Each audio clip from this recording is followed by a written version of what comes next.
Privacy, Identity, Surveillance, and Money. From the Barcelona Bitcoin Meetup at FabLab in Barcelona, Spain, March 2016, by Andreas Antonopoulos. Today, I'm going to talk about the concepts of neutrality, decentralization, privacy, and what makes Bitcoin so special. You've heard me talk a lot about Bitcoin. When I use the word Bitcoin, I am not talking about the currency. I am talking about a broader concept, the concept of completely decentralized, network-based, flat networks for providing trusted applications. If you happen to have a completely decentralized flat network that could provide trusted applications, the most logical first application is currency. But currency is just the first app. Banking. Liberator to limiter. We are restructuring society by rebuilding institutions. Traditionally, our institutions have been hierarchical in design. This was an invention of industrialization, an 18th century concept to allow people to organize and communicate at a larger scale. It was very effective at breaking the monopolies of kings and feudal systems. It has now run its course. Sometimes people ask me what my political positions are, and it's very difficult to explain, but one word captures it, I think. I am a disruptarian. What that means is that every 30 or 40 years at least, things that have been settled need to be disrupted, because as they settle, power accumulates. They become centralized, and with centralized power, corruption happens. This isn't a new concept. My ancestors, I come from Greece, figured out that corruption happens in systems of power, and absolute power produces absolute corruption. There is no more absolute power than the power over money. We live in a world where banking was once a great liberator. It was an invention that moved finance from the realm of kings to the realm of everyday people. That system liberated billions of people, and then it got concentrated. It acquired power, and the power led to corruption. What we're left with today is not a liberating system, and it's time to disrupt it. Bitcoin is one of the things that will greatly disrupt centralized power. Why is that? Negative outcomes by design, not intent. One of the things that interests me as a computer scientist working in distributed systems is the architecture of systems. Architecture is a great topic for this city. The architecture of systems is what ultimately produces the outcomes. I've worked with a lot of bankers. They're nice people. They try to feed their family, pay their mortgage, keep a steady job. Among them, there are a few sociopaths who inevitably rise to the highest positions of power because sociopathy is an advantage in the hierarchical systems. But most of the problems with traditional concentration of power and money has nothing to do with the people being evil. It has to do with the fact that these institutions, through their shape, through their architecture, produce outcomes that are not good. They produce outcomes that are not egalitarian. They produce outcomes that are restrictive. They start to express nativism, nationalism, tribalism, class structure, and all of these things make the world a smaller place. Communications expanding while access to banking is declining. In fact, over the last 15 years, we've seen the internet become an enormous power for the decentralization of communications. It has been a very liberating force. But if you look at economic inclusion and how banking works, we haven't expanded opportunity, we haven't expanded access. In fact, we're now regressing. Economic inclusion is decreasing. The reason it's decreasing is because these isolated structures of finance, their very architecture, raise walls, national borders, class structures, and differences in how your money and your commerce are treated. We live in a world that is increasingly global and interconnected. There is even an emergent global culture through the internet. And yet, our financial systems are parochial, insular, and they're separated. If you look at it from a network perspective, there are systems of money for transmitting small amounts and systems of money for transmitting large amounts. Systems of money for consumer payments, systems of money for business-to-business payments. All of these are separated geographically based on borders, legal jurisdictions, nation-states. What the structure produces is separation. It means that, as people, we are less and less free to transact with the rest of the world.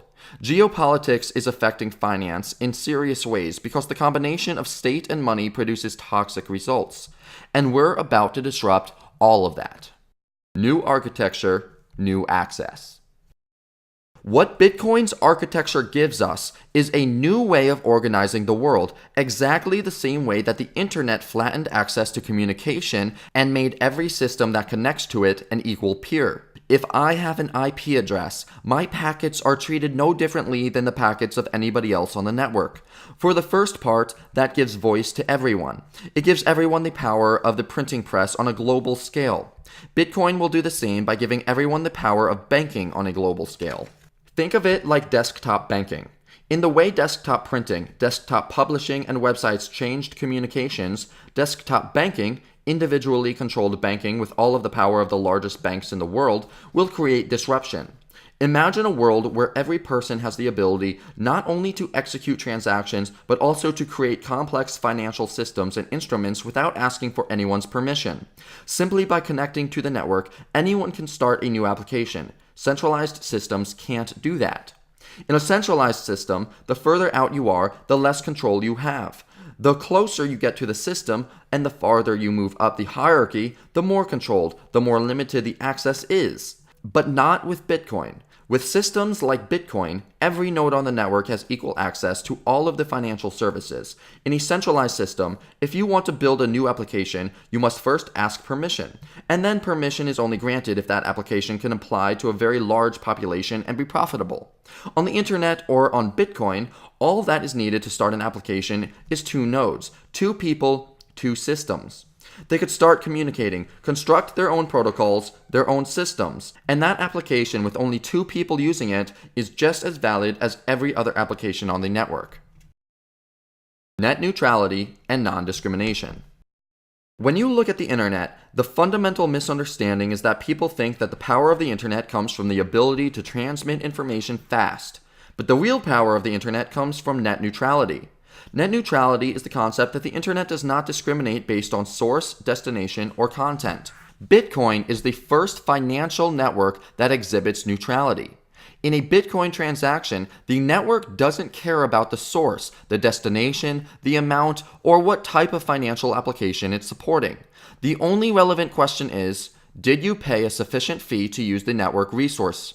And if you did, your application is valuable. There are no spam transactions in Bitcoin. We have an interesting conversation happening in Bitcoin right now. Perhaps some of you have heard the term spam transactions. What is a spam transaction? What does it mean for a transaction to be spam? I think that term is meaningless because to decide which transactions are spam and which are not, you're making a top-down judgment. You're imposing in the architecture the choices of which applications are legitimate. Then the question is, legitimate to whom? The end user? There is no such thing as a spam transaction, simply because if a transaction carries enough fee, that means that the sender of that transaction felt it was valuable enough to transmit, and therefore it is a legitimate transaction. This replaces the concepts of control and content by making decisions about what's good, what is bad, what is legitimate, what is illegitimate, what is a valuable application, what is not a valuable application, with a simple market mechanism. If you paid essentially a tiny fee for your transaction, then because of the democratization of finance, your transaction is valuable and it is not spam. NetworkCentric Money. Starting in the 1970s, we have seen the world begun to adopt digital currencies. When people call Bitcoin a digital currency, they're missing the point. The euro is a digital currency. The US dollar is a digital currency. Less than 8% of these currencies exist in physical form. The rest is bits on ledgers. But the fundamental difference is that these ledgers are controlled by centralized organizations, whereas in Bitcoin, they're not. Bitcoin has a decentralized network, an open network. Bitcoin isn't a digital currency. It's a cryptocurrency. It's a network-centric money. I really like the idea of a network-centric money. A network that allows you to replace trust in institutions, trust in hierarchies, with trust on the network. The network acting as a massively diffuse arbiter of truth, resolving any disagreements about transactions and security in a way where no one has control. Dreaming of totalitarian control over all financial transactions. Starting in the 1970s, our currencies began to be digital, but this is not the same digital as Bitcoin. This started a dream for governments, the dream of being able to one day control every financial transaction of every human being on the planet in a way that everything was visible to the power structures, where privacy dies, where the ability to make a transaction immediately puts you under the lens of systems that surveil you. We have been creating a system of global financial surveillance, a system of totalitarian financial surveillance throughout the world. That system, which requires identification and credit checking and limited access, is responsible for the fact that economic inclusion is regressing. It is responsible for the fact that 2.5 billion people have absolutely no access to banking. That's just the heads of households, not counting their families. That's not counting the people who have limited access to banking in a single currency within a single border. If you count all of them, it's billions upon billions. Censorship of financial transactions.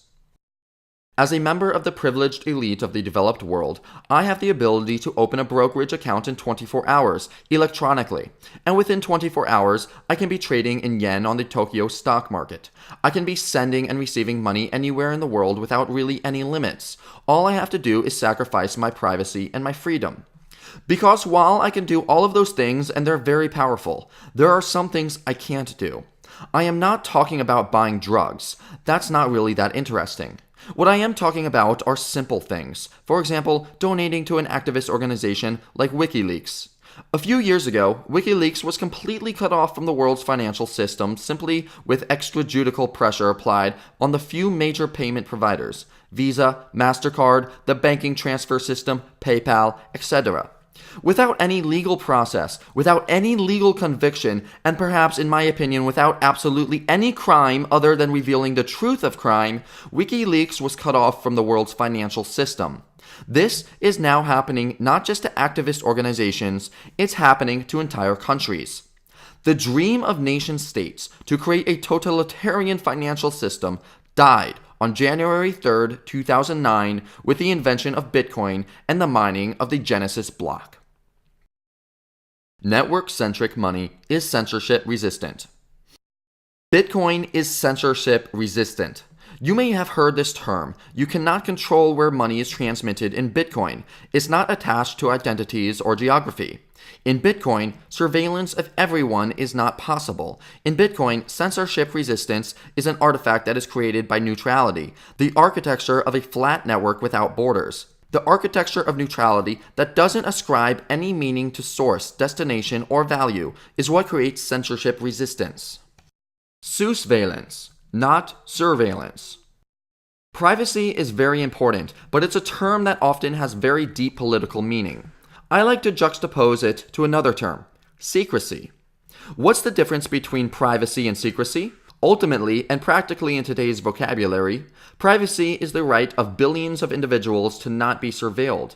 Secrecy is the power of the very few to escape accountability, to have no transparency. We live in a world where every individual transaction you do through the financial system is cataloged, analyzed, and transmitted to intelligence services all around the world that collaborate. And yet, we have no idea what our governments do with money. The financial systems of the powerful are completely opaque. Our transactions are completely visible through this system of surveillance.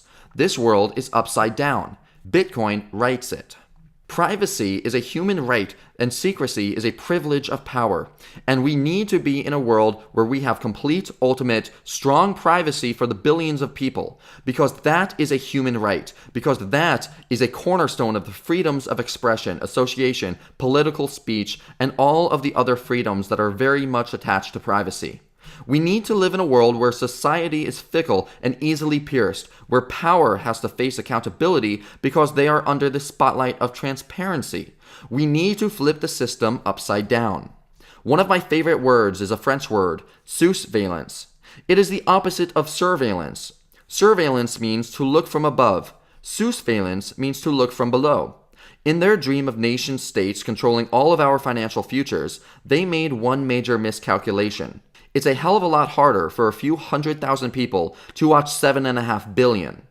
But what do you think happens when 7.5 billion of us stare back? When the panopticon turns around, when our financial systems or communication systems are private and secrecy is an illusion that can't be sustained. When crimes committed in the names of states and powerful corporations are vulnerable to hackers and whistleblowers and leakers.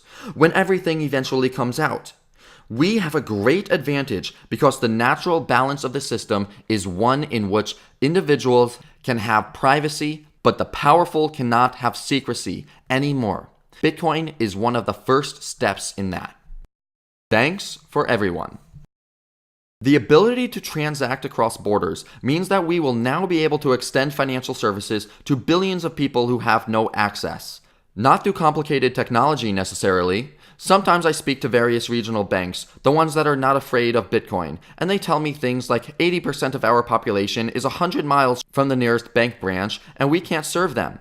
In one case, they said 100 miles by canoe. I'll let you guess which country that was. Yet, even in the most remotest places on Earth, now there's a cell phone tower.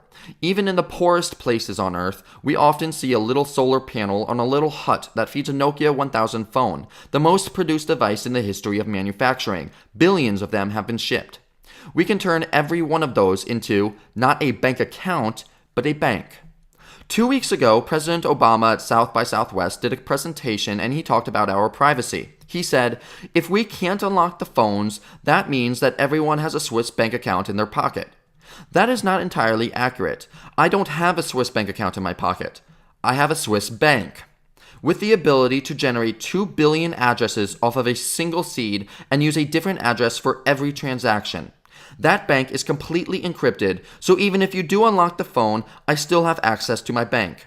That represents a cognitive dissonance between the powers of centralized secrecy and the power of privacy as a human right that we now have within our grasp. If you think that this is going to be easy, or that it's going to be without struggle, you're very mistaken. Bitcoin, the zombie of currencies. If you read anything about Bitcoin, you'll see the very same things that they said about the internet back in the early 1990s. It is a haven for pedophiles, terrorists, drug dealers, and criminals. How many of you in this room have Bitcoin? How many of you in this room are terrorists, pedophiles, drug dealers, or criminals?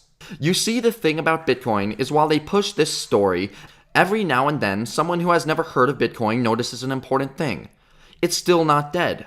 Which is always surprising because every 2 or 3 months there is an article that says it's dead. That's great marketing, because every time someone hears it's dead and 3 months later they hear it's still not dead, they'll think, this thing really tends to survive. I call Bitcoin the internet of money, but perhaps we should call it the zombie of currencies.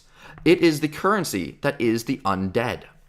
The issue here is that we're now creating a system that is threatening the largest industry in the world, and that is finance. They are going to object, they are going to push back, and they're going to use the most common and effective emotional tactic there is, which is fear. They will treat you in such a way as if you are idiots and try to persuade you that this is something to fear. When people hear that message, maybe the next day they'll come up to one of the meetups and they'll meet a dentist who owns Bitcoin, an architect who owns Bitcoin, a taxi driver who uses Bitcoin to send money back to their family, normal people who use Bitcoin to give themselves financial power and financial freedom. Every time the message is broken by cognitive dissonance, Bitcoin wins. All Bitcoin really has to do is survive. So far, it's doing that pretty well. Currencies evolve. In the new network-centric world, currencies occupy evolutionary niches. They evolve like species based on the stimulus they have in their environment. Bitcoin is a dynamic system with software developers that can change it. The question is, in which direction will Bitcoin evolve? Which environmental niche will it attempt to fit in? And how will that be affected by the actions of the powerful? If they attack Bitcoin, it evolves to defend itself against predators, just like any species. If they attack Bitcoin anonymity, it evolves to become more anonymous. If they attack its resilience, it evolves to become more decentralized. In the end, despite all of the messages of fear, Bitcoin is the cuddly little bear of currencies, and you do not want to kick it. Because, as an evolution, if you stomp on the little gecko, it will evolve into a Komodo dragon, and then you can't stomp on it. Sometimes people ask me, do you think governments will ban Bitcoin? Do you think they will try to regulate it out of existence? Do you think that they will attack it with denial of service attacks?